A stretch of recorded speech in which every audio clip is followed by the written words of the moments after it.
to the Sports Beat Podcast for episode 60, everyone. Thanks again for joining us.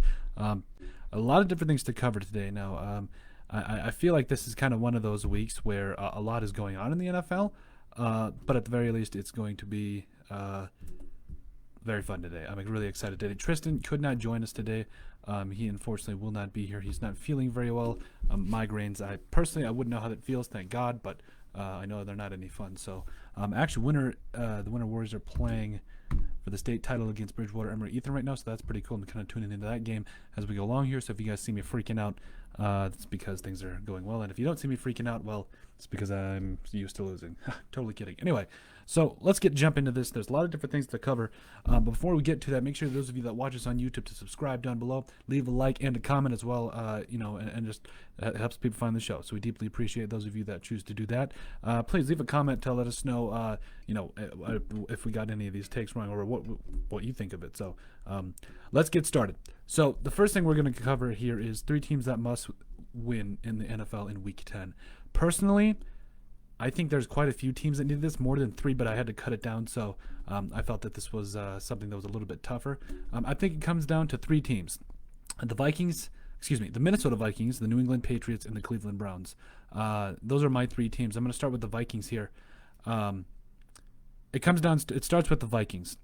The 3-5 Vikings who face off against the 5-4 Chicago Bears. Couple of key footnotes here. Number 1, the Vikings split the series with Green Bay this year. They lost at home, and then they came back and won a statement game, in my opinion, in Lambeau. That's a big statement if you ask me. They won that game in Lambeau. To me, against Aaron Rodgers, that type of situation, to come out with a win, that's big. That's very big. So they were able to kind of save their chances of making the playoffs with that win, and they got another big win against Detroit last week. They're now 2-1 in the division. That means that the rest of this way here, the margin for error is so small. I hate to sound like can't even think of the speech right now from Any Given Sunday from Al Pacino. But point is, the margin for error is so small here for the Minnesota Vikings going through here that it's not even fun. They don't even have room to sneeze here. They are 2-1 in the division. They have to find a way to win, I would say, at least 6 straight games before they're in that conversation to actually be in the playoffs. And they have no room for mistakes here. That they cannot make any mistakes moving forward in the season. They're 2-1 in the division. Now the Bears, my third and final point here is that the Bears are on a 3-game skid. They're 2-3 in the last 5 games. Going into the Windy City, the Vikings are 3-10. They just don't win at Soldier Field. They don't play well. Whatever it is coming out of the bye, they just don't play well at Soldier Field. It's something the Vikings have had a problem doing doing a long time. I've had a problem with Soldier Field. They just can't take care of business when they get into Chicago. They don't necessarily have a problem when they get back to Minnesota, but they just cannot win at Soldier Field. So they have to find a way to break that curse, especially this season. Last year they lost miserably in Chicago. That was probably one of the worst games I've ever seen by Kirk Cousins and the Vikings offensive line. Maybe offensive unit as a whole, I'm not sure, but it was close. If it wasn't the worst, it was close. The Vikings have to take care of business on the road, like they did in Lambeau, and they have to take care of business, especially against the Bears, again, who are on a 3-game skid. They could very well be the biggest 5-win team fraud in the entire NFL, and I'm not even afraid to say that again. I'll say it again for emphasis. They might be the biggest 5-win fraud team in the entire NFL. That's how confident that I don't think the Bears deserve 5 wins. They just don't look like a team that is that good. I think they're going to be lucky to finish 8-8, and that's if the Vikings beat them. Either that or 9-7 if the Vikings lose. But my point is here, the Bears on a 3-game skid, again, lost 2 of their last, they're 2-3 in the last 5, and they've got to take, the Vikings have to take care of business here. This is a big win. Their defense is legit. Top 5 defense in the entire NFL. No debating that, it's whatever. But it also comes down to the fact that their offense, there's two sides to this. Their defense is really good. Their offense, not so much. They got Nick Foles, who I think has had the Vikings number ever since he was born, because, 38-7 win in the NFC Championship game a couple years ago when he was with the Eagles. That hurt. But ever since then, he just seemed to always have the Vikings number. There is a time when a season comes down to a single game for any team in the NFL. This is that game for the Minnesota Vikings. They have to find a way to take care of business, especially against Nick Foles and that lackluster offense and that really good defense. They have to take care of this. They have to take care of it. Josh Miller, yes, I agree with you. Their defense is not very good. I'm going to go ahead and like that, my friend. But the second team here that I feel has to win is the New England Patriots. The 3-5 New England Patriots going against the Ravens, who are 6-2. There's a reason I think they have to win this. Josh, if I miss a couple of your comments, I'm sorry. There's a reason that the Vikings have, the Patriots have to win this. Number one, Cam Newton hasn't thrown a touchdown pass since week 3. Now, I know he's been gone for COVID protocol for, I believe, 1 or 2 games. But he has not thrown, I'm going to, again, for emphasis, he has not thrown a touchdown pass since week 3. He's ran a couple in, but he has not thrown for one in a while. They are a team that needs to take care of business. If they aren't taking for Trevor, like Josh is saying, if they aren't taking for Trevor here, they need to be able to take care of business, especially against the Ravens this week. Again, the Ravens are one of the top teams in the AFC. We know that. But if the Patriots are going to be a legitimate team this season, they have to find a way to get a big win here. Bill Belichick is going to have to find a way to coach his best game in a long time. And my second point here is they are 2 games behind the Dolphins, who are 5-3, and they're going to play the Chargers. If the Patriots do not get a win here and the Dolphins do against the Chargers, which I think they will, the Chargers, I feel bad for them, but hey, they're an up-and-coming team. They could be a very dangerous team next season. If the Patriots do not get a win and the Dolphins do, the Patriots season is over. It is that simple. I don't see them coming back from 3 games behind, and they are in a tough division. The Bills are legit, obviously, but if they do not come back, if they do not win this game, even if they win and the Dolphins win, there's still a slim chance they got to keep the winning going. But maybe they are tanking for Trevor. I'm not sure. Ravens, my man Josh, I'm not going to count Lamar Miller. I know that in the playoffs he seems to not get it done, but I'm not going to count him out until they get to the playoffs because he always seems to get it done. And I know he's gonna get the ball to Hollywood Brown. He better for my fantasy team's sake, because if he doesn't, it's over. But point is, they need to be able to get it done. Go in there, take care of business, and Lamar Jackson, he's legit. So it's going to be a long day for that Patriots defense all the way through. But I'm excited to see that game. That'll actually be a pretty good game to watch if Cam Newton can ball and the Patriots bring a little something. Now, the third team that I think has to win here is the Cleveland Browns, the 5-3 Cleveland Browns against the Texans. They are 1 game. I've got 3 points here.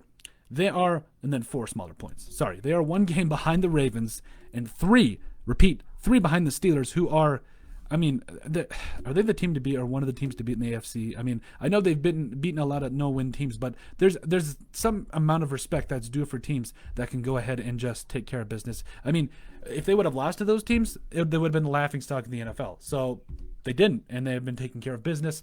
I'm actually going to go ahead and bring the Steelers' schedule up here. They honestly, I don't think that a lot of people are right in saying that they are frauds or 8-0 are necessarily being frauds, because I mean, you take a look at it. Okay, the Giants, yes, the Broncos are a good team now.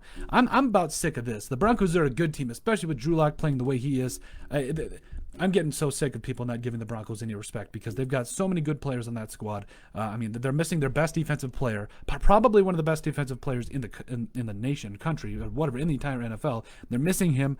And then they wouldn't beat the Texans. The Eagles are no slouch team. They're leading the NFC East. They beat the Browns, who are trying to get them for that spot. They beat the Titans, who are a sure win team. They are a playoff team, even though last night was kind of a rough game against the Colts. And they beat the Ravens. Now, again, I know that people are saying that the Ravens are overrated. They got Lamar Jackson, the reigning NFL MVP. They're not overrated.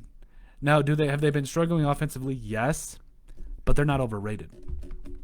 Then they beat the Cowboys barely. Yes, I understand that. But at the end of the day, it's in the NFL. At the end of the day, it's about your record and who you beat. They beat a lot of good teams.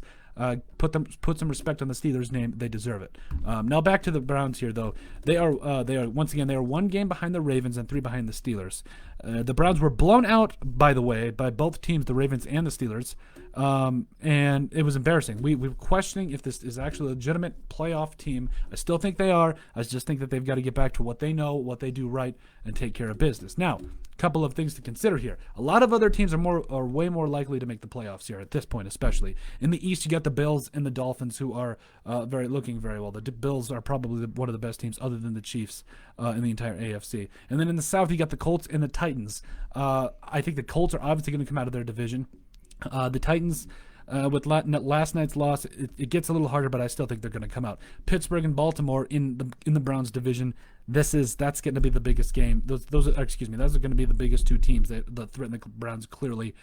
So the Browns have a long way to overcome. A lot of teams to overcome. They got to overcome the likes of the Raiders, some teams like the Texans, the Dolphins, because I feel like the main three coming out of the East, the South,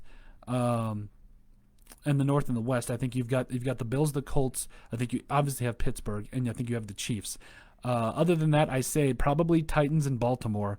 After that, it kind of gets a little hairy. I don't know if the Browns are better than the Dolphins. I don't know if they're better than the Raiders. The Raiders are legit this year, but if they need to, they good teams beat bad teams down. Okay, in other words, the Cleveland Browns have to go out and win this week against the Texans. They have to find a way to bring home this win and set the record straight, because if they don't, it is over. This is just one of those games where you don't come back from. I think they've shown a lot of promise this season. They've done some great things. I'm so ecstatic with what Kevin Stefanski has done an amazing job with this football team. I don't care what anybody says. He's done a fantastic job. They've been running the football, the play action. Baker Mayfield has emerged as a play action threat, even though his receivers have proved to be throwing the football more than he does, but at certain points anyways, especially ones that are way more important. But he has emerged as a good quarterback. I still think he's a good quarterback, and I still think this Cleveland Browns team can get it done. They have to go out and beat the Texans this week. Justin Herbert versus Joe Burrow. This is an interesting concept when you think two of the more highly drafted quarterbacks in the entire NFL, other than Tua, obviously. But so far in the NFL, if I had to pick one, this is a tough thing to consider. On one hand, we've got Justin Herbert, who I believe, and I've got a couple of points here, he's shown more of a gunslinger mentality and better overall throws. I'm not saying that he is the better quarterback. I'm saying so far he's shown that to me. And I think he has looked generally better than Joe Burrow. Now, again, I don't think this means that Justin Herbert is necessarily better than Joe Burrow, but the NFL it's a very much how have you looked lately league. It's so important. Like, fire for a team, continuity, everything like that, how you've looked recently, that's how the NFL is these days. Currently, through 8 games of the NFL season, Justin Herbert has his team 1-6. That's not ideal. Excuse me. No, they're not. That is a lie. They are. His record as starting quarterback is 1-6. I apologize. But the Chargers, obviously, they had Tyrod Taylor. They are 2-6. So I apologize for that. But point is, he has them at 1-6. With the starting 7 games, he has completed over 67% of his passes, thrown for over 17 touchdowns, 5 interceptions. He has ran the ball 33 times. Now, Burrow and Herbert here are kind of similar in the way they run the football. Both have ran the football around 30 times for about Herbert has about 30 more yards than Burrow, but I don't necessarily think that he's more explosive. I think that but both have 3 rushing. I lied again. Joe Burrow has 3 rushing touchdowns and Herbert has 2. So if we're talking in terms of impact, I probably say that Herbert has probably a little bit of a leg up here. But overall, there's no disputing that Herbert has looked better than Joe Burrow this time around. He really has looked better than Joe Burrow. Now, again, I would make the argument, too, that Joe Burrow has I would say, a better supporting cast. Not his offensive line. That's a whole different issue. I realize his offensive line is awful. I'm not talking about that. A.J. Green, Joe Mixon, Tyler Boyd, T. Higgins, the list goes on. And if you're asking me, now the Chargers have some dudes. Now, Keenan Allen is Austin Eckler. I mean, we can keep going too. But I'm taking Joe Burrow's surrounding staff, or his surrounding teammates, way easier than the Chargers. And it's nothing against the side of the Chargers. They've got some weapons now. But it's clear to me that the Bengals have a way better supporting cast in terms of offensive weaponry than the Chargers. I mean, you look at it. Also, you got to keep in mind they got the Chargers have Joshua Kelly again, Austin Eckler, Justin Jackson's even shown some stuff this year. Keenan Allen, 650 yards on 62 catches and 4 touchdowns. Hunter Henry doing his thing. Mike Williams. It's clear to me, especially, that the Bengals clearly have the way better offensive supporting cast, and it's not even a debate if you ask me. So Joe Burrow, yes, he's running for his life in a way, but he also has a way better supporting cast. Joe Mixon, I take Joe Mixon 10 times out of 10 over Austin Eckler. No disrespect, Austin Eckler is a great running back. I think anybody would be ecstatic to have him, but I take Joe Mixon. I really do. I've seen more of Joe Mixon. He's a better player. I believe he's more of a natural catching back out of the backfield, and he's clearly a better runner. He's a better runner. That's all. He's a better running back. I take Joe Burrow's supporting cast over Justin Herbert's any day. Any day. If you put Justin Herbert on that team with his offensive line, because his offensive line is not bad, it's pretty good.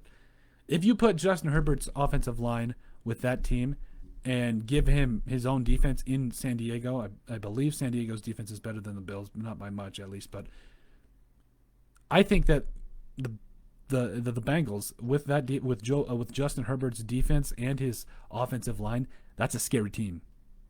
That is a scary team that I think could threaten the likes of the other teams in their division. Now, again, I realize that you can't just take and pick and pick and choose, but I'm saying it is very clear that Joe Burrow's supporting cast is mountains and miles better than Justin Herbert's. It's not even a debate. I mean, I realize that it's one of those things where you can't necessarily pick and choose again, but it's just he's got so many weapons, Joe Burrow, so there's no excuse if you're Joe Burrow, except other than the fact that he's a rookie. So again, understand that he's got some growing up to do. So I totally get it. And I'm really looking forward to seeing what we see from him. I think this year was kind of a little rougher thing. I mean, obviously, the Bengals got, 3 teams ahead of them that could honestly go to the playoffs. So, it's sitting at 2-5-1. You've got the Steelers, the Ravens, and the Browns. So, obviously, they're in a good division. But I think this year was a little bit of a rough coming out for Joe Burrow to come out the gate. Justin Herbert got to sit behind Tyrod Taylor, but there was no knowing how he was going to do. Joe Burrow, through 8 games, is 2-5-1. He's won one more game than Justin Herbert, who has played 7 games. He was 1-6. Joe Burrow is completing 67% of his passes, so slightly 0.3% less than Herbert. He has thrown 11 touchdowns and the same amount of interceptions, so less touchdowns, the same amount of interceptions, has less rushing yards.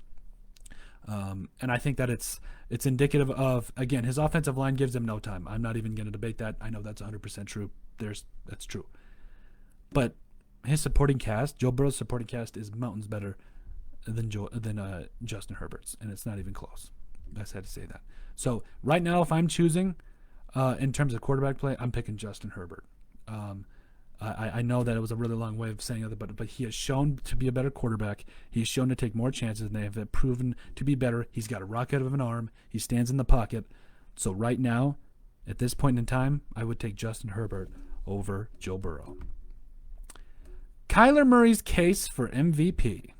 Man, I felt like last year when he got drafted and went to the Cardinals, I thought this was going to be like one of those picks where I didn't know how it was going to pan out. Obviously, he was great coming out of college. I loved everything that I saw from him. But then a couple of things changed. Now, obviously, he went 5-10-1 as a starter for the Cardinals, and it's been rough. I'm not going to lie to you. It was rough for him last year. His offensive line still isn't up to par what I would like to see for him, but he's more of a scrambling quarterback, so he kind of makes up for it. But this Cardinals team, they are 5-3 in their division. They are fighting for a playoff spot. They're second right now in the NFC West. They are a legitimate team with a second-year quarterback who's playing like an MVP candidate. And this is why I believe he's an MVP candidate. Number one, he has already, keep in mind now, again, I realize this might be a shocker to you all, he has 1 less rushing yard than all of last year, and he has about 20 less attempts running the football. Now, obviously, we know he can run the football, and we're about halfway through the season now, so you can expect this man probably has a chance at 1,000 rushing yards. Based on the projections, he has a shot at 1,000, I'm not great at math here, so I would say about 1,086 rushing yards and 16 rushing touchdowns. He has a chance right now to do what almost no running quarterback has done, other than Michael Vick, other than Lamar Jackson. I get it. But he has been showing why he is not only so integral to that team, but he is an MVP candidate. Through 8 games, he is 5-3. He has completed over 68% of his passes. He has thrown for over 2,100 yards, nearly 300 yards a game. He has thrown for 16 touchdown passes, 7 interceptions. And compared to last year, He took 48 sacks last year. Again, his offensive line was awful last year, and it's not much better this year. But he's only taken 10 sacks so far this year. If you cut, he has literally cut his sacks in half. I think that you have to attribute that to better decision making. You have to attribute that to better talent. Nuke Hopkins is the real deal. I'll get into him in a second. But this team, Kyler Murray, deserves to be at least in the conversation for MVP. And again, because of how well he has been playing, guys like Kenyon Drake, guys like Chase Edmonds have come out and just absolutely balled. Chase Edmonds is on my fantasy team. Please keep doing what you're doing. Kenyon Drake has over 500 yards. He has a chance to also reach the 1,000-yard mark. This team, the Cardinals, if they lose Kyler Murray and Chris Streveler is forced to play, this is not the same team. He is the heart and soul of that team. But again, it goes back to DeAndre Hopkins, Nuke Hopkins, who has 60 catches for 734 yards and 3 touchdowns. He is every bit of the number one receiver, and the Cardinals got the absolute steal of that trade. Now, again, I realize, Nuke Hopkins, he's got. That's a good question to think about, though. If you think about it, who is the better quarterback between Deshaun Watson, Kyler Murray? At this point, I'd probably take Deshaun still, because Kyler, I know he's been playing very well this year, but I'd probably still take Deshaun Watson. He's a bad man. Back to Kyler Murray here, though. Larry Fitzgerald, and the fact that he's got some of the supporting cast as well, he has made this team legitimate. Christian Kirk has come and played very well, 23 catches for 400 yards and 6 touchdowns. This is a team that has a quarterback that's playing at an all-pro level. There, I said it, and I'll say it again for emphasis. I don't care how many times I have to do this. He is playing at an all-pro level. The last 3 games for Christian Kirk, who, by the way, is turning out to be a breakout receiver. The last, 4 games here. 5 catches for 78 against the Jets, 2 for 86. Both went for touchdowns against the Cowboys. 5 for 37 against the Seahawks, which they pulled off a big win. What a game. That was a fun game to watch. And then the Dolphins, even though that was kind of a shocking loss, 5 for 123 and a teddy. This team is legitimate, and I think that it's honestly such a fun team to watch right now. I don't care. I think this is when it comes down to it, Christian Kirk and Kyler Murray and this surrounding cast behind him is a legitimate, and Kyler Murray deserves a lot more credit. It's a crime. This man is doing it without. Now, again, their defense is nothing to laugh at either. Their defense has really come along as well. Jordan Hicks leading the squad with 66 tackles. Budda Baker, that man, he hits people. Even though he got hawked by DK Metcalf, that was rough. But this guy, Budda Baker, is easily one of the best safeties in the NFL. Devondre Campbell can fly around and make some plays as well. Hassan Reddick, who, by the way, I did not think he would have this much of an impact in terms of pressuring the quarterback. He has 5 sacks this season, and this is just a good team. They've got Marcus Golden as well. This team is legitimate. They are something to watch out for, especially, but mainly because of how well Kyler Murray is playing at this point in time. So, long story short, put some respect in Kyler Murray's name. He's a legitimate NFL MVP candidate. You heard it here first. This man has a legitimate shot. The final thing here we're going to talk about is grading we were supposed to talk about the Minnesota Vikings and Packers 2020 NFL draft picks, their grades, our midseason grades of each draft pick. But once again, Tristan could not join us. We'll see what he can do next week with the Packers and everything. So I'm not going to lie to you. When the Vikings lost guys like Everson Griffin, they lost guys like Linval Joseph, they lost guys like Xavier Rhodes and Trey Waynes. Even though Xavier Rhodes was on his way out, I wasn't necessarily heartbroken, but he was a good cornerback in the day, a great cornerback in the day, and I think the change of scenery has been great for him. It has been great for him, and I'm very glad to see it. But this draft class has the potential to be one of the best in Rick Spielman's career. Now, last year was pretty good too. We can't debate that. You got guys coming out the woodworks out of last year's draft class, but this year, this has the chance to be one of the greatest draft classes that Rick Spielman has ever put together. Now, I kind of want to go back here to last year's draft class. Now, obviously, the thing that really separated it from last year for me was the fact that they got guys even the 7th round that are still on the team and very big contributors, mind you, very big contributors. Other than obviously Garrett Bradbury, who was a steal in the 1st round, and you got guys also like Irv Smith Jr. in the 2nd. This is just a team that last year they've always set the tone that they're going to draft well and they're always going to find a way to take care of business. But they got guys like Alexander Madison in the 3rd round. I mean, Drew Samia, he has not panned out. I will say that as a 4th-round draft pick, but maybe there's still hope for him. Cameron Smith, hope for a speedy recovery for him in his heart surgery. I think that he's still a good linebacker. Armand Watts has been playing he's been playing very well. Not out of his mind, but he's been playing very well this year. He had 7 sacks in college last year. He didn't really get the time of day. This year, he's been doing very well. I'm overall pleased with what I've seen from Armand Watts. We knew he was more of a pass rusher, but now he's really evolved into a guy that you can see is every bit of what you want. He's grading out at about a 58.4 PFF grade. He has half a sack on the season, and quite frankly, I think he's really starting to form into that defensive tackle the Vikings drafted him to be. Marcus Epps obviously went to the Eagles. He's still doing things.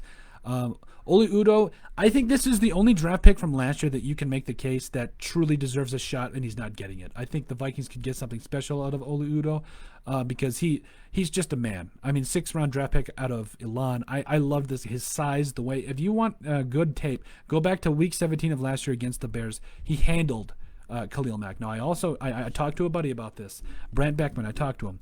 I realized that Khalil Mack was injured. But even an injured Khalil Mack is better than the average pass rusher in the entire NFL. So take that for what it's worth.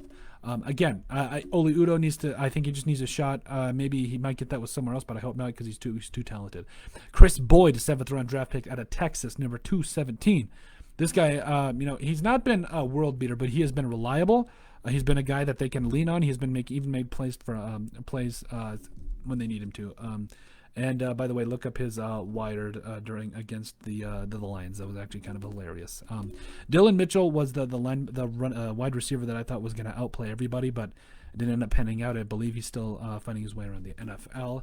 But I think he's still got a lot of promise. I think he's still definitely a player that is still could find his way in the NFL. He's currently a free agent, but hey, you know what? He's still got the talent to be there. Olabisi Johnson now. He has been overshadowed, and again, I'll get into the Vikings draft class, this year's draft class in a little bit. I just kind of wanted to set the tone of how well the Vikings have been drafting these last 2 years. Olabisi Johnson has 5 catches for 93 yards. If you were to, that's just so not what I expected this year. I didn't expect Justin Jefferson to come out like he did this year, and because of that, I mean, Olabisi Johnson just hasn't been given the time of day, and it's been rough to see because you like the guy. You really do. You hope he does well. You hope he has a good career. And you just give him the benefit of the doubt because he's a great team player, a guy out of Colorado State, a guy that you liked watching, and I think he's still doing a lot of things right. Now, finally, the final draft pick was Austin Cutting out of Air Force. I thought this was really a cool pick that the Vikings had, even though he's on the COVID-19 list. Hopefully we wish nothing but a speedy recovery, even though I think he was more of just a close contact. But I'm hoping that he can come back for this game because he is a big loss as well. That just sets up the tone. The 2019 draft class sets up the tone for this 2020 class because the Vikings have been drafting well, and it's about time somebody said something. This first draft pick in the NFL, Justin Jefferson, we've covered it. He's been a world beater, and I've been absolutely loving what I'm seeing now. He has, he wasn't given really the time of day during the first 2 games of the NFL season and this season. And plus, I mean, this last couple of games, you can't really blame him because I think the Vikings did what they thought was best in taking their weakest link away. They were taking their weakest link away from them. That was on the field in Kirk Cousins in terms of him throwing interceptions. No, I don't think he's the weakest link on the team, but I think his turnovers were proving to be the Achilles heel of the team because it was just putting the defense in bad spots.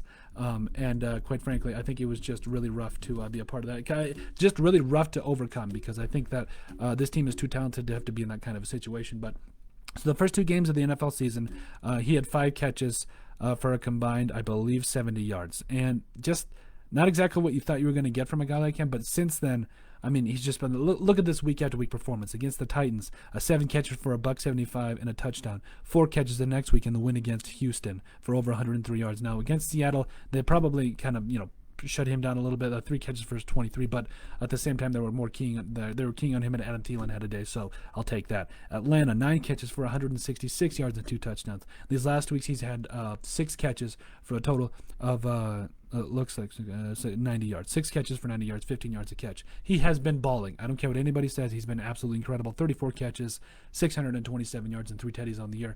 He is looking every bit as much of those star wide receiver that the Vikings were looking for, and he's going to be a great player for the Vikings for years to come. Jeff Gladney, the corner out of TCU. I was a little worried about Jeff. I'm not going to lie to you. I was a little worried with how he was panning out to start out with. It looked he.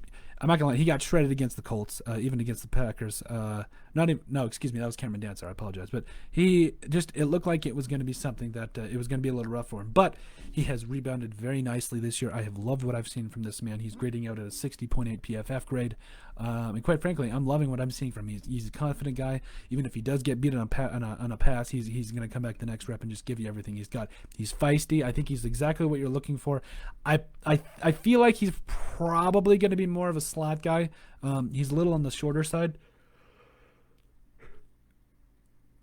but I feel like he's still going to be a really good player for the Vikings moving forward. I'm the 6 foot, $183. He's not very big, but I think that he's going to be moved into the slot, and I think he will be a shutdown slot cornerback. You heard it here first, and I think the Vikings will have to find a wide receiver to be able to take, corner to be able to take those outside spots. I think Cameron Dancer is still a good dude. We'll get to him in a second, but yeah, I've loved what I've seen from Jeff Gladney. He has looked every bit of the part of the first-round draft pick, especially as late of the season, even though, again, he got picked on early on, but I think he's learning it pretty quickly.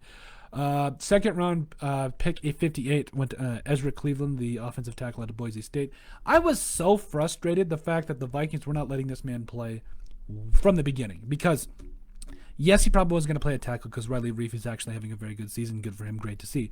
And, I mean, you got guys like Brian O'Neill on the right side who has also had a really good season. You're not going to take him off the field either. But we can't try this guy out at guard like earlier in the season. Like, that's what he's been playing in training camp. Why can't we over Drew Samia, over Pat Elflein, something? Even Dakota Dozier, if may be. I think he might be the most athletic offensive lineman on the entire Viking squad. It's possible. He might be more athletic than Garrett Bradbury. It's very possible, as well as Brian O'Neill. This guy is he's every legit bit of a guy that is going to change this offensive line room. And I got to give credit to Rick Spielman here. I think there's a lot of people and a lot of critics thought that he wasn't a guy that put a lot of stock into this offensive lineman. But if you think about it, the last couple of years, I mean, obviously you got third-round pick in Elflein a couple of years back. Then it went Brian O'Neill, then Garrett Bradbury, then this last year. I mean, you got Cleveland. So I mean, he's clearly putting capital into this offensive line. It's very much so improving. I think an upgrade at left guard might be in the works. It kind of depends on what happens with Riley Reif this next season. Even though I think he deserves to be back. Riley Reif deserves to be back for another season with how he's played.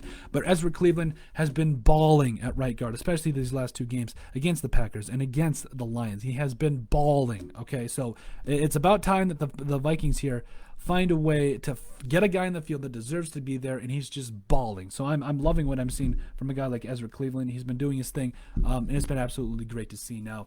I still think he's a little bit more of a left tackle. I think that's what he only played in high school and while he was up there at Boise State. But I feel like this is still a guy that is going to play left tackle. But for right now, the kind of production we're getting out of him at right guard, I might be afraid to move him because he's played pretty well. Now, again, his pass rushing, against the pass has not been great. Pass blocking has been amazing, but he's A, rookie, and B, has never had to have that kind of an anchor and play like that, especially while he was a guy that was mainly a left tackle, and now being thrust into guard where you have to have more of a stronger base to be able to hold those guys up. He has allowed 1 sack the entire year. He does not have a penalty yet. I'm going to knock on wood. Okay. Has not had a penalty yet. He has a 63.2 PFF grade. Balling. This guy, a rookie. I mean, I'm so happy with what the Vikings have set up. This is easily the best offensive line I've ever seen the Vikings have. I said it. I'll say it again. I don't care about the 2012 Vikings, the offensive line that helped Adrian Peterson run for 2,000 yards. Don't care. Nope. This right now is the best offensive line I've seen the Vikings have in a very, very long time. I'm going to say it again. They're the best offensive line, I would say, since probably the late 90s. Yes, this is the best offensive line they've had. Cameron Dantzler, third-round pick, 89th overall out of Clemson. That's not right. No, he was out of, I believe, Cameron Dantzler was out of Mississippi State. That's not right. Cameron Dantzler has been a guy that he's not disappointing. He's not disappointing. He went to Mississippi State. There we go. He's not disappointing. But he is, at the very least, a guy that you're worried about. He kind of went out early against the Packers with a concussion, kind of a horrific neck injury. I'm so glad he's okay. He might be back this week. He's had some up and downs, but overall I have liked what I've seen. He's a little bit of a lankier corner. But I do think that he is going to come out this next week or soon, and I think he's going to get back to his old ways of playing well. 6'2", $185. Once again, a former Bulldog out of Mississippi State. Owns a 52, currently a 52.4 PFF grade. And again, I think he's been another guy just like Gladney that has been improving as the season wears on. Now, will the Vikings probably sink some more capital into these corners as we go along? Probably. But for the time being, these two guys have got in Gladney and Dantzler in the first and third rounds. I've been absolutely ecstatic to see here of what they've been playing like, and they've been doing a lot of great things. So, really excited to see what the Vikings cornerback room will look like with these two in the future. Fourth round pick, 117th overall, 117th overall defensive end, DJ Wonnum out of South Carolina. This guy, I almost didn't know how to peg him because DJ Wonnum has been a guy that when he came in, I thought he was gonna be a project. I thought he was gonna be, it was gonna be at least a year or two before they got him in a consistent pass rushing status. But he made this game-sealing play against the Packers, and he's just been bringing it ever since. He's got 2 sacks on the season, a 52.6 PFF grade. He's been bringing it, 5 solo tackles, and a forced fumble. Again, it's just game-sealing play against the Packers, and it was just fantastic. I absolutely love what I've been seeing from DJ Wonnum. He's been getting it done, man, I've been really excited to see what I've been seeing out of him. I think he's going to be more of a next year. It's going to be really interesting to see what the Vikings do with a guy like Gafadio Danabo when they get Danielle Hunter back. Hopefully at 100%, please. Oh, he's just such a game changer. You got to love Danielle Hunter. Hopefully they get Hunter back. But DJ Wonnum in the meantime has been holding down the fort. He's been getting it done, putting some pressure on the opposing quarterbacks, and has actually held up pretty solidly in the run as well. Other fourth round pick out of, let's see here, James Lynch out of Baylor, 130th overall. Man, could he have made any more bigger splash plays when he first got on the field than against that sack against the Seahawks? When that happened, I was immediately looking online shopping to buy his jersey immediately because I love the way he plays. I love the way that he just competes. He's a guy, he's a lunch pail guy. He's going to come in every day. He's not the most athletic, but he's a guy that's just not going to give up on a play. He's going to find a way to keep making plays. And God, it's just so much fun to watch him go out there and do his thing. I think he needs more of a shot, but I also think that guys like Armand Watts has been playing very well. Shamar Stephen has also been getting it done. Jaleel Johnson's been stepping up. So this Vikings defensive tackle room probably has seen some guys that are all of a sudden stepping up all the way. But I mean, I've been absolutely loved also what I've seen from James Lynch as well. Hopefully he gets more of a shot. Hopefully he gets more more playing time to get in there because I think he does bring a lot to the table in both terms of run support and being a pass rusher as well. The last fourth round pick, 132nd overall out of Oregon, Troy Dye, has been I think he's the starter now when they go base package, when they don't have their nickel package in, but I mean, the Vikings are mostly nickel most of the time, but I've seen some good things from Troy Dye here now. I think that there's a lot to build off of. He's obviously just a big guy that could cover. He played everything at Oregon, so I mean, it was kind of one of those things where the Vikings were going to just try to get the best player, all-around player that could run, that could cover, put some pressure on the quarterback and do his thing. 6'4", 226. I mean, he's kind of a tweener. He could play linebacker. He could play safety. I just feel like this guy he's going to be something special. I know, again, it doesn't look great right now, a 44.1 PFF grade right now, but he is going to be something special as the Vikings go along here, and he's going to be something that a linebacker that changes everything. But also at the same time, Eric Wilson's been playing out of his mind. I love what I've seen from Eric Wilson. Fifth round pick, 169th overall, Harrison Hand out of Temple. This one was intriguing because I felt like Harrison Hand, he ran a respectable 40. He watching tape on him, a little stiff-hipped, and didn't necessarily open up his hips very well, especially coming out of breaks. But I felt like he was a guy that still showed some stuff, just competed very well at that level and did very well. I was very pleased. During the season, though, he's actually been kind of a pleasant surprise. Now, he hasn't gotten as much playing time due to injury and stuff, and also the fact that Dantzler and Gladney are, probably going to get the remainder of the snaps if they both stay healthy. So, but Harrison Hand, even though he has been injured, currently, even though hasn't played a whole lot, he has allowed 6 catches on 7 targets, but he has a 61.7 PFF grade. Been really overall, that is, and I've been really happy with what he's done so far. I think he's going to provide solid depth. Maybe Mike Zimmer can get a little bit more out of him. Maybe be a starter in the NFL later on this year. We'll see what happens. And then finally, the last 5th-round pick, 176 overall wide receiver KJ Osborne, taken out of the U, Miami. This guy, I don't know. He hasn't played an offensive snap yet. He's been mainly playing as a punt returner and as a kickoff returner. He's had some nice returns, but not that would warrant me thinking that he should be taken in the 5th round. I think the Vikings had some better players on their board, but they took him, and they're going to live with it, obviously. But I think we're going to have to see what happens because he hasn't played an offensive snap yet. But I'm excited to see how he comes out this next the rest of the season and see what he can bring to the table, because he's even been thrown out there as a punt gunner. Came up with a big tackle a couple of weeks ago, and I think he's going to provide some good stuff as the year goes on and later on in his career as well. First 6th round pick, number 200, the 203rd overall pick. The Vikings took offensive tackle Blake Brandel. That's a tongue twister. Out of Oregon State. He was a guy coming out of Oregon State that I thought maybe needed a little bit of work in terms of refinement with his hands and technique. But he immediately started playing like there was no tomorrow coming out of training camp, and he was just playing great. So he didn't necessarily continue to do that. I think that it's kind of a rougher thing here. He's on the practice squad right now, but I think that with a little bit more work, the Vikings could have a possible either a solid backup tackle or maybe even a guy that might be able to start. I'm not sure yet. Maybe a few years to starter in the NFL, but he showed a lot of great stuff, especially during training camp, and I'm really excited to see what he does. Just keep developing those offensive linemen because we need them. And then with the 205th pick, the Vikings took Josh Metellus out of Michigan. This guy's been a little rough. He's been almost a liability. He kind of got sunned against Davante Adams, but who's not going to get sunned against Davante Adams? It's been kind of rough. I think he's been definitely a steep learning curve for him. But he has done some good things. I thought he was going to do way better in training camp. He did start out okay, but then it just didn't seem to work out. He was cut and then brought back, but we'll see how he develops, especially with guys of like Harrison Smith and these Vikings corners that just keep getting injured. So we'll have to see how that goes. Kenny Welkis, the 225th pick, defensive end out of Michigan State. This was guy. Don't you love these stories?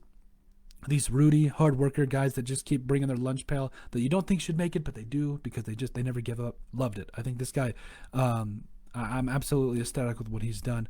But even though he has not got any playing time yet, I think that he could be potentially something that could be kind of special. I think that he is kind of one of those guys where he's never going to be a 10 or 12 sack guy, but he offers a lot, and he's on the practice squad. So I think that he's going to bring a lot for this team in the future. I think they're going to develop him a little bit. He's still a little young, 23, standing 6'4". So I think he's obviously going to bring some stuff for the Vikings in the future, but I think the Vikings need to put on a little bit of size and see what they can get out of this kid, but because I think he comes with a little bit of attitude, and I love what he did at Michigan State. So he's going to be really fun to watch. The second 7th round pick, 244th overall out of Iowa, quarterback Nate Stanley. When I watched tape of Nate Stanley before the season, I felt like he was a guy that probably had, like, in terms of arm strength, I think he had one of the best arms in the entire draft. I felt like he obviously was kind of pampered by the Iowa's power football, but he was a guy that also at the same time was an exciting prospect of what he could become. Now, he does have accuracy issues. Let's call a spade. But overall, I've liked what I've seen from him. Has not made it onto the game day roster yet, I don't believe, and I do not think that he is getting that shot anytime soon, but I believe he's on the practice squad. He keeps doing his thing. I think he could get hawked by another team because of maybe a team that just wants to see what he could do. But I think the Vikings are going to kind of keep him around, just kind of see what they have maybe next year when if things get normal again, maybe, and maybe see what he can do in the preseason. But we'll have to see. But with him, but a tall guy that has a rocket arm, there's a lot to like there. So we'll see what he brings in the future here. The 249th pick overall in the 7th round by Brian Cole II out of Mississippi State. Box safety, a guy that's going to come up and thump you and do what he has to do to win the football game. I've absolutely loved what Cole has done as well. But I do feel like he is another guy that is almost needs to really show out in special teams. Did not do that. He was cut. And currently, I'm just looking it up here. He is, I believe he's with the Dolphins. Yeah, he's a safety for the Dolphins. Kind of a box guy, a little bit, he's in the taller range, about 6'2", but he can bring the wood. He hits with authority. I just felt like he was a guy that was going to be a project just to see what the Vikings could do. Because obviously they had Harrison Smith and Anthony Harris, probably weren't going to have him do anything right out the gate, but excited for his future. Hope he does well in Miami. And then the final pick, I love this pick, the 253rd pick out of Washburn University, the Ichabods. Can you literally the Ichabods, the story of Ichabod Crane, the one that scared you during Halloween, or was it Halloween? Whatever it was. That scared me. I'm a grown man, I'll admit it. That story always scared me. But Kyle Hinton, an offensive lineman, I think he's going to play guard in the NFL. Guy's just amazing. You talk about his spider chart, what he brings to the squad here. I mean, from everything that he did, he's an athletic guy. He's mean, and that's exactly what you want from an offensive lineman. So overall, very excited to see what this guy's going to bring and do, especially as the Vikings move forward here and maybe try to find another guy that can come in and play guard. I don't know who that is. Dakota Dozier has shown some good stuff this year, but I don't know if the Vikings are looking to upgrade. They should be looking to upgrade because this offensive line, it's starting to look like a legitimate unit right now. They're communicating very well. They're athletic. But I just want to make sure that we can protect the quarterback, whether that's Kirk or the quarterback of the future. But a guy like Kyle Hinton is a guy that could really step up. I think next year he's going to get more of a shot because, again, COVID kind of threw a lot of things, a monkey wrench into things this season. But I do expect Hinton to come out in training camp next year and ball and bury people. I'm talking just pancake. Pancake, yeah. For those of you that want to watch what I just did, yeah, please, once again, make sure to watch this on YouTube. But, yeah, he's going to be a guy that just pancakes people. So I think he's going to have a really good time this next season. I think he's going to have a really good training camp next year, and he's going to bring a lot to this Vikings offensive line room. Just a nastiness. You need to have that nastiness when you play offensive line. It's a requirement. So that's my final grades over here. Just to kind of run through. I don't think I actually gave like actual letter grades other than Jefferson, which is obviously an A. Then obviously Gladney, I'd probably B plus right now because he's been really showing a lot of stuff as of late. Ezra Cleveland, A, don't care, love it. Cameron Dancer, C plus, B minus. He's going to keep getting better. DJ Wanham, B minus. Done some good things.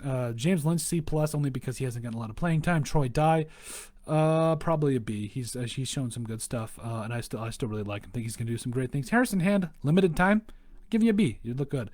KJ Osborne, C plus, got a lot to prove. But hopefully he can come out and just bust a couple of big returns. Blake Brandel, offensive tackle out of Oregon State.